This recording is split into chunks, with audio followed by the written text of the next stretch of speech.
आज हम लोग पढ़ने वाले हैं दिशा और दूरी की जो परछाई वाले क्वेश्चन होते हैं, इन प्रश्नों को। दिशा और दूरी जो चैप्टर है इसमें कुछ ऐसे क्वेश्चन आते हैं जो परछाई वाले आते हैं कि एक दूसरे के सामने खड़े होकर बात करते हैं तो इसके परछाई इसके बाएं या दाएं पड़ती है, तो फिर उसका चेहरा किधर को है ये पूछता है। तो सबसे पहली बात देखिए, फटाक से लगाएंगे, अभी ट्रिक बता दे रहे हैं। दादा जानिएगा, दादा और बाऊ, यही ट्रिक है। बाउआ या बाऊ या दादा। दा का मतलब हो गया दक्षिण और दाहिना। अगर दाएं कहे तो दक्षिण चेहरा होगा, अगर बाएं कहे तो उत्तर चेहरा होगा। बस सिंपल सी ट्रिक है, दादा याद रखिएगा। अगर दाएं कहेगा तो दक्षिण चेहरा होगा और बाएं कहेगा तो उत्तर चेहरा होगा। साधारण सी बात है। देखिए अब इसमें या तो सूरज इधर होता है, जैसे ये दिशा हो जाती है, चार दिशाएं, पूरब, पश्चिम, उत्तर और दक्षिण। या तो सूरज पूरब में होगा और या तो सूरज पश्चिम में होगा, दो ही दिशाओं में सूरज होगा। तो आदमी सदैव उनका जो चेहरा होगा वो उत्तर और दक्षिण में रहेगा। जो आदमी होंगे उनका चेहरा हमेशा उत्तर या दक्षिण में होगा और सूरज हमेशा या तो पूरब में होगा, अगर सूर्योदय कहेगा तो पूरब में रहेगा, सूर्यास्त कहेगा तो पश्चिम में रहेगा। अब देखिए ट्रिक कैसे लगानी है और कैसे इसका यूज करना। जैसे पहला क्वेश्चन ये दे रखा है सूर्योदय के समय। सूर्योदय के समय का मतलब हो गया सूरज यहाँ पर पूरब में है। सबसे पहली बात तो यही जानेंगे सूरज कहाँ पर है, तो पूरब में है। फिर उसके बाद कह रहा है, पूरा क्वेश्चन आप पढ़ डालिए, फिर लास्ट में देखिए क्या लिखा है कि सुमित की परछाई सौरभ के ठीक बाएं पड़ती है। सुमित की परछाई सौरभ के बाएं पड़ती है। ठीक है, ये क्वेश्चन दे रखा। आपको क्वेश्चन भी लिखने की जरूरत नहीं, मैं ट्रिक बता रहा हूं, 1 सेकंड लगेगा आपको ये करने में। देखिए अगर पूरब में होता है तो आपको कुछ करना ही नहीं, केवल ये परछाई के बाद वाला लिख लीजिए। यानी कि जब क्वेश्चन खत्म होता है वहां पे ये कहेगा कि इसकी परछाई इसके बाएं में पड़ती है, इसकी परछाई इसके दाएं में बनती है। बस वहीं पर हम ये देखेंगे परछाई के बाद क्या लिखा है। अगर बाएं लिखा है तो बाऊ अपना यहाँ पे ट्रिक लगा देंगे, तो यानी कि ये चेहरा उत्तर की ओर होगा, यानी कि सौरभ का उत्तर की ओर होगा और सुमित का दक्षिण की ओर होगा। बस इतनी सी ट्रिक है। ठीक है, क्या है, बस लास्ट का ये पॉइंट लेते हैं परछाई के बाद। ठीक है, 1-2 क्वेश्चन करते हैं, आपको समझ में आएगा अच्छे तरीके से। देखिए क्वेश्चन देखिए लिखा हुआ है, सुबह सूर्योदय है। ठीक है, अब लास्ट में चले आइए, अगर रश्मि की परछाई अतुल के ठीक बाएं, अतुल के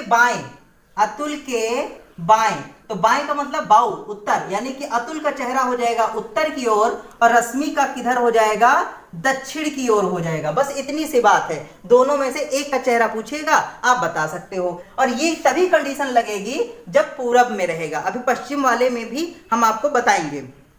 ठीक है, फिर अगला इसी तरीके से देख लेते हैं। एक मैदान में सूर्योदय है, यानी कि इधर, बस इतना ही देखना। फिर लास्ट में चले आइए, कह रहा सोनी की परछाई शाम के ठीक दाएं, तो शाम के दाएं कह रहा, श्याम के दाएं का मतलब हो गया दक्षिण की ओर, यानी कि दक्षिण की ओर हो गया किसका चेहरा, श्याम का चेहरा हो गया दक्षिण की ओर। और दूसरा जो पर्सन था, कौन था, सोनी थी, तो सोनी का मुंह जो है उत्तर की ओर होगा। क्लियर हो गया।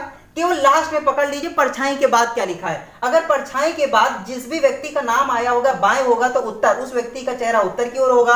अगर दाएं आया होगा, जैसे श्याम के दाएं बनती है, तो दा से दादा याद रखिएगा, दक्षिण याद रखिएगा। ठीक है, बस आराम से आपका हो जाएगा। ठीक है, बस यही एक रामबाण ट्रिक है इसकी, आराम से केवल 1 या 2 सेकंड में हो जाता है। अब यदि सूर्य यहां न रहकर यहां पे आ जाए तो हमें कुछ करना नहीं है, हमें अपने अनुसार ही निकालना है और बाद में हम उल्टा कर देंगे। क्या, हमें अपने अनुसार ही निकालना है और बाद में हम उल्टा कर देंगे। देखते हैं 2-3 क्वेश्चन। जैसे कह रहा है कि सूर्यास्त के समय हो गया, यानी कि सूर्य आ गया पश्चिम में।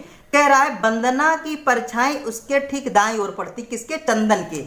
वंदना की परछाई चंदन के दाएं पड़ती है। ठीक है, चंदन के दाएं, तो ये चीज याद रखेंगे, चंदन के दाएं, ये चीज याद रखेंगे। अगर हमारा सूर्य यहां होता तो इनका मुख कहां होता, दक्षिण की ओर होता। इनका मुख किधर होता, दक्षिण की ओर होता। चंदन का मुख दक्षिण की ओर होता अगर हमारा सूरज यहां पे होता, लेकिन सूरज हमारा कहां पर है, यहां पर है, तो इनका चंदन का किधर हो जाएगा, उल्टा कर देंगे। चंदन का हो जाएगा दक्षिण और दूसरी वाली जो लड़की है वंदना का उत्तर हो जाएगा, वंदना का उत्तर हो जाएगा। ठीक है, तो इस तरीके से आपका ये लग जाएगा, यानी कि निकालेंगे अपना पूर्व के हिसाब से और जब आएगा तो उसको पश्चिम कर देंगे। बस इतनी सी ट्रिक है, ठीक है। अगला 2 क्वेश्चन लेते हैं, आप बताइएगा, फटाक से बताइएगा, ठीक है। देखिए, एक दिन सूर्यास्त हो गया, सूर्यास्त का मतलब यहाँ पे हो गया सूरज आपका, ठीक है, पूरब में। सूर्यास्त के समय राकेश एक खंबे के सामने खड़ा है, खंबे की परछाई राकेश के ठीक बाएं पड़ती है, राकेश के बाएं, राकेश के बाएं। अब ये बताइए आप, बाएं से क्या हो जाता है, बाव, उत्तर, यानी कि राकेश का चेहरा तो उत्तर की ओर होना चाहिए था। अगर हमारा सूर्य यहां होता, राकेश का चेहरा तो उत्तर की ओर होता, लेकिन चूंकि अब सूर्य यहां पे आ गया तो राकेश का चेहरा किधर हो जाएगा, दक्षिण की ओर हो जाएगा। तो राकेश अब जो है दक्षिण की ओर हो जाएगा, यानी कि ये चीज हो जाएगा। एक और क्वेश्चन लीजिए और आप करिए। देखिए, सूर्यास्त, सूर्यास्त का कोई लेते हैं, ठीक है। सूर्यास्त होने के कुछ समय पहले सीता और गीता एक मैदान में खड़े हुए बात कर रही थी। यदि सीता की परछाई गीता के ठीक दाईं ओर, गीता के दाएं, बस इतना ही लेना है, गीता के दाएं, बस इतने में ही अपना ट्रिक लग जाएगा। गीता दाएं, दाएं का मतलब हो गया दक्षिण, ठीक है, दक्षिण हो जाता है, दाएं का मतलब दक्षिण हो गया। लेकिन गीता, लेकिन अब क्या है, सूर्य तो हमारा उल्टा है ना, यहाँ पश्चिम में है, तो ये दक्षिण ना रह के कहाँ जाएगा, गीता का मुख उल्टा कर देंगे, यानी कि उत्तर कर देंगे, और ये जो सीता है उसका दक्षिण कर देंगे, ठीक है।